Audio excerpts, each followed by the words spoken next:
Hello everyone, welcome to Cap Academy. आज हम बात करने जा रहे हैं रेजोनेंस के बारे में। तो एसी सर्किट में steady state analysis of AC खत्म करने के बाद हम बात करेंगे रेजोनेंस के बारे में। तो ये जो रेजोनेंस है, तो ये गेट पॉइंट ऑफ व्यू के लिए बहुत ज़्यादा इंपॉर्टेंट है, क्योंकि रिसेंट ईयर का अगर क्वेश्चन देखें तो क्या इसमें बहुत सारा क्वेश्चन आता है। तो उसको लिए हम क्या है, तो गेट के लिए ये बहुत ज़्यादा इंपॉर्टेंट है, क्योंकि रिसेंट ईयर में बहुत सारा क्वेश्चन आ चुका है, तो उसका आने का भी पॉसिबिलिटी है। तो चलिए स्टार्ट करते हैं रेजोनेंस। ठीक है, तो पहले हम क्या करेंगे, रेजोनेंस में टेक्निकल टर्मिनोलॉजी के जाने से पहले तो आज बात करेंगे, तो कुछ एग्जांपल देखेंगे। ठीक है, तो what is the example of resonance. तो पहला एग्जांपल मैं अगर लूँ तो क्या होगा, the radio. The radio is the example of resonance. कैसे, तो अगर रेडियो की बात करूँ तो उसको अगर मैं नॉब का सेट करूंगा तो क्या करूंगा, फ्रीक्वेंसी मैच करूंगा।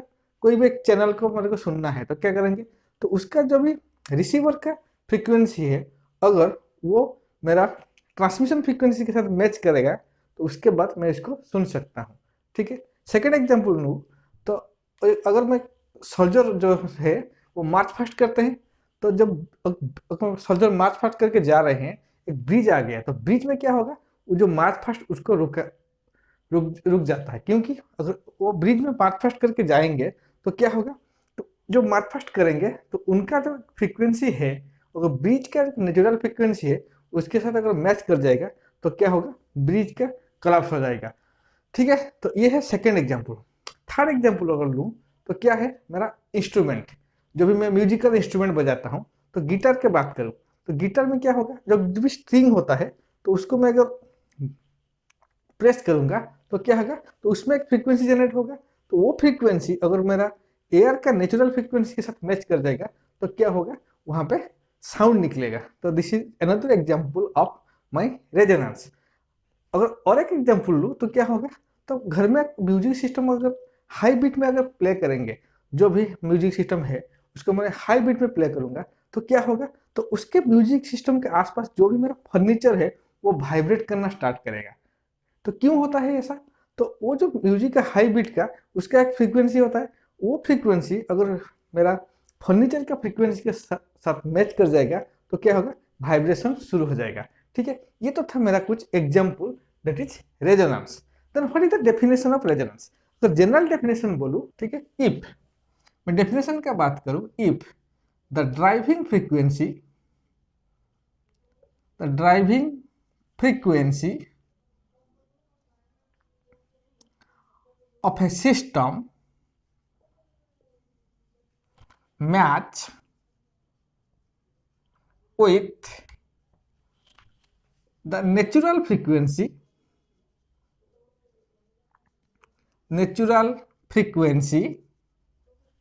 of the system, natural frequency, then the oscillation or response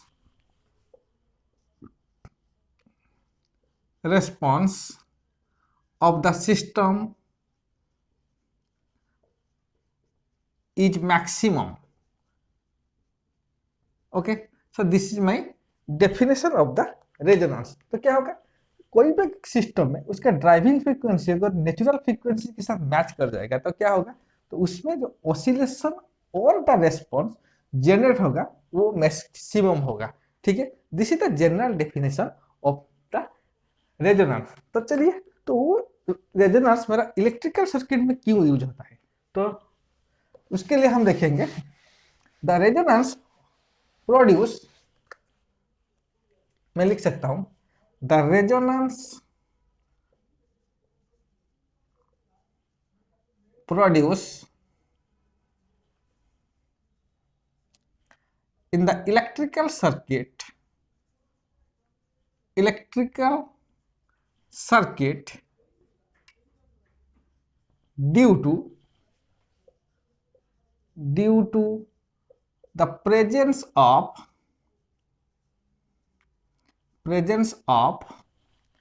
energy storing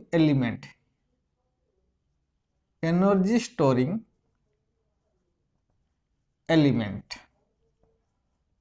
ठीक है, तो मेरा इलेक्ट्रिकल सर्किट में रेजोनेंस होगा क्योंकि due to the presence of my energy storing element. तो मैं एलिमेंट का बात करूं तो एनर्जी स्टोरिंग एलिमेंट मेरे पास क्या है, एक है इंडक्टर, दूसरा है मेरा कैपेसिटर। क्लियर? ठीक है, ये दोनों मेरा एनर्जी स्टोर करते हैं। रेजिस्टेंस मेरा एनर्जी स्टोर नहीं करता है। अगर रेजिस्टेंस की बात करूं, रजिस्टर वो क्या होता है, एनर्जी स्टोर नहीं करता है। सिर्फ इंडक्टर और कैपेसिटर मेरा एनर्जी स्टोर करता है। So due to the presence of inductor and capacitor the resonance occur in the electrical circuit. तो उसमें क्या होगा, तो ये जो इंडक्टर और कैपेसिटर है वो दोनों क्या होगा ना, ऑपोजिट एनर्जी स्टोर करने वाले एलिमेंट है। तो उसमें क्या होगा, तो उन दोनों के बीच में एनर्जी एक्सचेंज होगा। ठीक है, तो एनर्जी एक्सचेंज होगा तो कब होगा ना, the point in which the energy exchange between the inductor and capacitor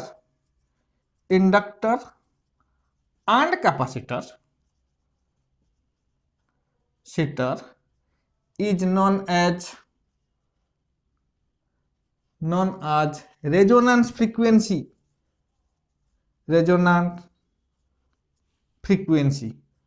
ठीक है, तो रेजोनेंट फ्रीक्वेंसी में क्या होगा, उन दोनों के बीच में एनर्जी एक्सचेंज होगा। तो उसमें क्या होगा, उन दोनों का इंपैक्ट खत्म हो जाएगा। ठीक है, तो यहाँ पे क्या होगा, so the circuit behaves like a resistive circuit,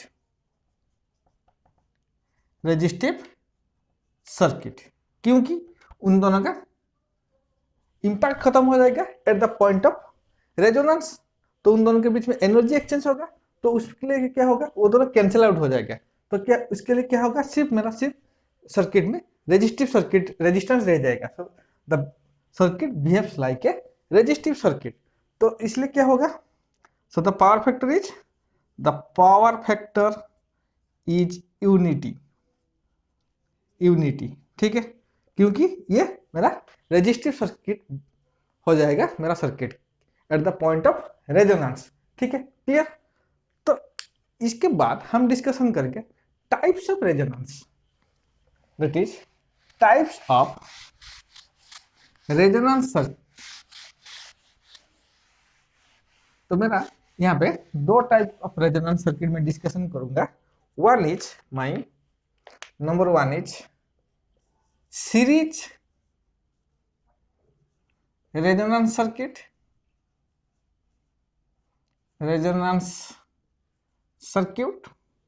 and number two is my parallel resonance circuit।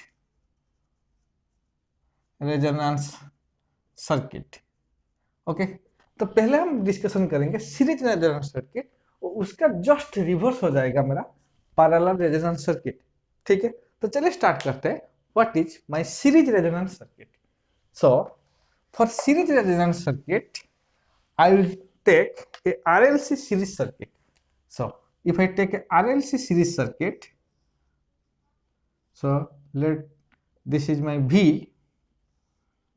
R, L and C.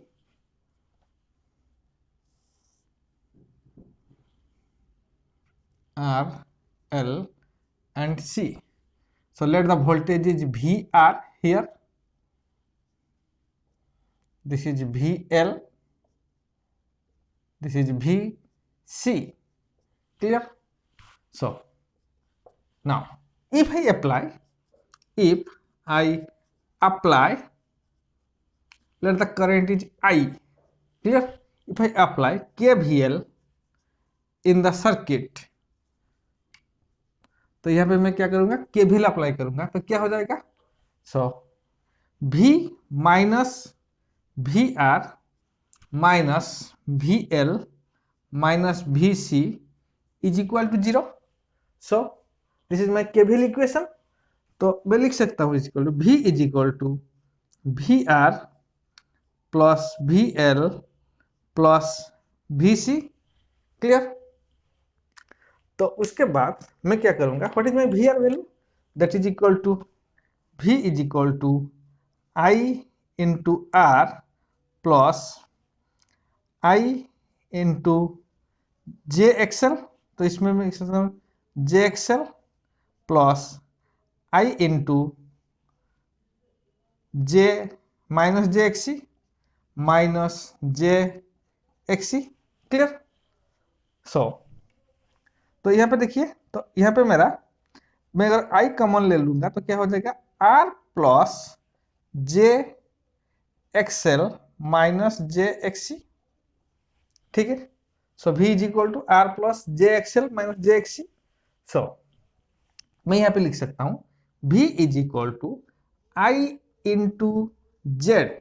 So Z क्या है, जेड है मेरा इम्पीडेंस। ठीक है?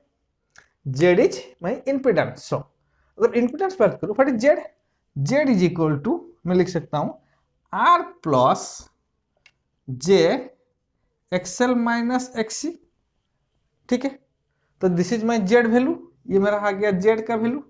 ठीक है? सो एट रेजोनेंस मैं लिख सकता हूँ at resonance XL is equal to XC, क्योंकि इन दोनों का इंपैक्ट खत्म हो जाएगा। अगर XL is equal to XC हो जाएगा तो क्या होगा, omega L is equal to my 1 by omega C. Clear? 1 by omega C. So मैं लिख सकता हूँ what is my omega zero value, my omega zero value is equal to 1 by root over of L C, that is radian पर second. तो what is omega zero, so my omega 0 is called resonant frequency, resonant frequency। Clear? So this is the resonant frequency in radian per second। So now if this is my resonant frequency, then what is my omega 0 value, 2 pi f 0 is equal to 1 by root over of LC। so what is f0, f0 is equal to 1 by 2 pi root over of LC, this is hertz।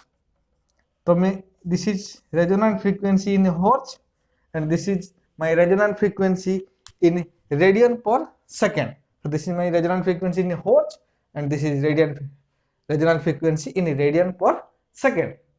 so this is the series resonant circuit. Okay, तो यहाँ पे अगर मैं current का बात करूं तो क्या हो जाएगा मेरा current value.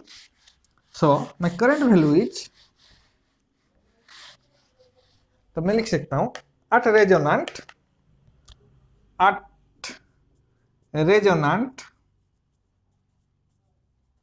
not condition, what is my current value, my current value is, I know I is equal to V by Z।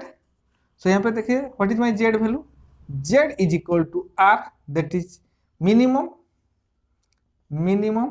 Okay, ठीक है? तो एक रजिस्टर सर्किट में रेजिस्टेंस वैल्यू मेरा मिनिमम है। सो तो current is V by R, this is minimum. So current is maximum, so current value is maximum. So मैं बोल सकता हूँ at resonant condition my current value in the circuit is maximum. Okay, now what is my power factor, that is equal to, ये है मेरा resistive circuit. So cos five is equal to 1। तो क्या हो जाएगा, unity power factor. Okay, so this is the current in the resonant condition। so next is,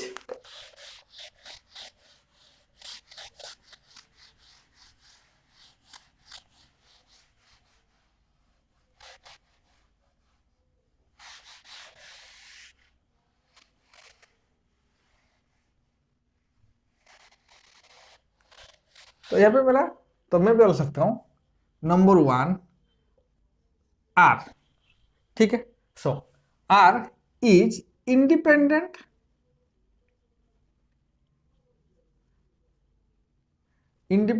of frequency सो तो अगर मैं ग्राफ प्लॉट करूं तो क्या हो जाएगा,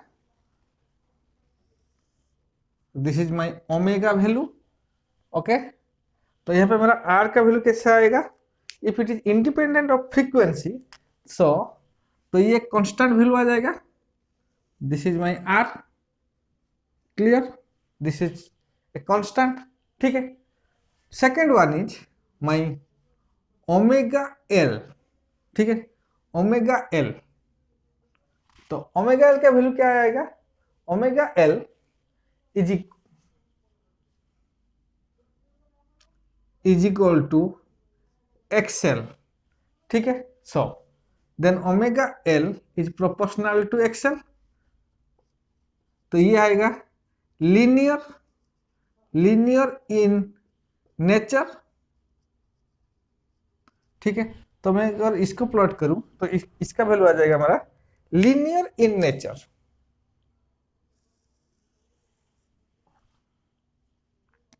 okay, sorry, linear in nature, ये हाइपरबोला हो गया, linear in nature.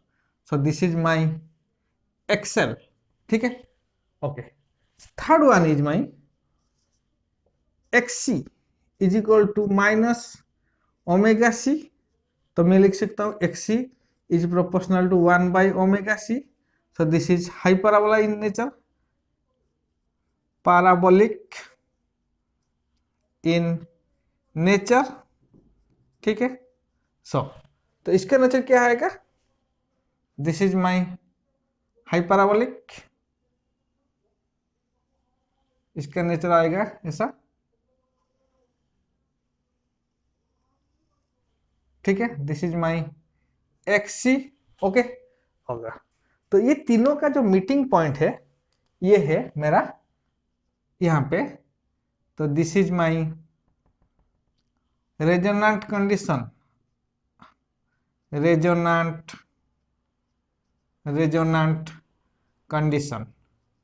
Clear, so तो ये हो गया हमारा ग्राफ। तो मैं एक ही ग्राफ में आर, एक्सएल और एक्सी को प्लॉट किया हूं। ठीक है, तो यहाँ पे देखिए, तो अगर मैं यहाँ पे बात करूं तो this is your my below resonant resonance. ठीक है, तो ये हो जाएगा हमारा अबव रेजोनेंस। ओके, सो अगर मैं बिलो रेजोनेंस कंडीशन का बात करूं तो यहाँ पे देखिए, इस तरह यहाँ पे क्या होगा, यहाँ पे XC is greater than XL. ठीक है, सो तो मैं बिलो रेजोनेंस कंडीशन में क्या लिख सकता हूं, XC is greater than XL. Clear, so if xc is greater than xl, then what is my circuit nature, the circuit is capacitive in nature, capacitive. Okay, so if the circuit is capacitive, then power factor is leading. Clear, so power factor is leading, तो यहाँ पे z का value क्या हो जाएगा, z is equal to r minus jxc। so if it is increases then it is decreases, so z is decreases। clear, so this is my below resonant resonance। ठीक है, so उसके बाद देखेंगे what is the condition at resonance condition. So यहाँ पे इस point में eight resonance condition, तो यहाँ पे मैं इसको यहाँ पे लिख सकता हूँ at resonance XL is equal to XC। clear, so what is my Z value, Z value is equal to R। okay, so if Z value is equal to R, and what is my power factor, power factor is unity, this is unity power factor। clear, this is at resonance condition। okay, now what is the above resonance condition, yes इस person को above resonance condition, तो यहाँ पे देखिए मैं यहाँ पे लिख सकता हूँ XL is equal to XC at resonance condition। so above resonance condition XL is greater than XC। ठीक है, so above resonance condition the XL value is greater than XC। so मैं लिख सकता हूं XL is greater than XC। So तो circuit का nature क्या हो जाएगा, मैं circuit is inductive circuit, inductive मैं लिख सकता हूं। So my circuit is inductive circuit. So then power factor क्या हो जाएगा, my power factor is lagging. Clear. So if power factor is lagging then मैं लिख सकता हूं Z is equal to R plus JXL। So if L is increases then Z is increases. तो यहाँ पे सर्किट में क्या होगा, मेरा इंपिडेंस इंक्रीज होगा। सो तो मैं इस फिगर में अगर इंपिडेंस का ग्राफ प्लॉट करूं तो क्या हो जाएगा, तो इस कंडीशन में आ जाएगा impedance is decreasing. So my impedance is decreasing and this is equal to R. In resonance condition again it is increasing. So this is my impedance curve. ये हो गया हमारा impedance curve. Clear? This is my Z. ठीक है, तो यहाँ पे देखिए, तो ये R, XL, XC और impedance को मैं एक ही ग्राफ में प्लॉट किया हूँ। This is all about the series resonance circuit.